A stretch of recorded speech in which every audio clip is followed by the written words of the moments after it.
তা আমরা নিরন্তর ডিপার্টমেন্ট কাজ করে চলেছে। তো ডিপার্টমেন্টের কাজে জেলা প্রশাসন, জেলা পরিষদ সেই শিশুদের সুরক্ষা, শিশুদের অধিকার যাতে কোনোভাবেই, তাহলে কিন্তু আমরা সেগুলোকে রুখতে পারবো।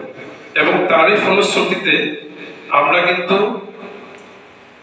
যেখানে কিছু মাস তার জন্য কাজ করে চলছে।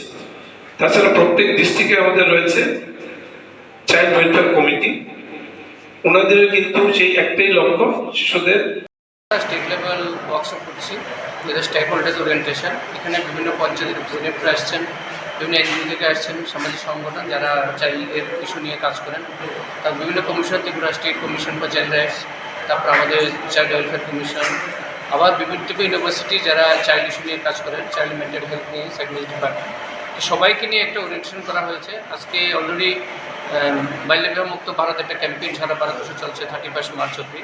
এই সবগুলো মিলিয়ে আমরা চাইছি যে যারা স্টেকহোল্ডার যারা আছেন, বিভিন্ন পঞ্চায়েত থেকে শুরু করে, বিভিন্ন এনজিও থেকে শুরু করে, যারা বাচ্চাদের ওদের একটা ওরিয়েন্টেশন, ওদের কি অ্যাক্টিভিটি হতে পারে, কি যে কাউন্সিলিং করতে পারে, ওদের যে বাচ্চাগুলি ফ্যামিলির মধ্যে আছে, পঞ্চায়েতের মধ্যে আছে, যারা বিভিন্ন কমিউনিটিতে আছে, ওদের যাতে এই বিভিন্ন সমস্যা না হয়, পড়াশোনা থেকে শুরু করে, বাল্য বিবাহ থেকে শুরু করে, শিশু শ্রম, এই বিষয় নিয়ে বাচ্চা কীভাবে রক্ষা করা যেতে পারে, সবগুলো মিলিয়ে অ্যাকচুয়ালি আজকে একটা ওয়ার্কশপ এটা অর্গানাইজ আমরা করছি। ত্রিপুরা ভলান্টারি হেলথ অ্যাসোসিয়েশন আমাদের সাথে, Tripura commissioner protection of child rights আমাদের সাথে রয়েছে। আপনার পরিচয়? আমার নাম ডক্টর সুজিত ঘোষ, আমি এক্সিকিউটিভ ডাইরেক্টর ভলান্টারি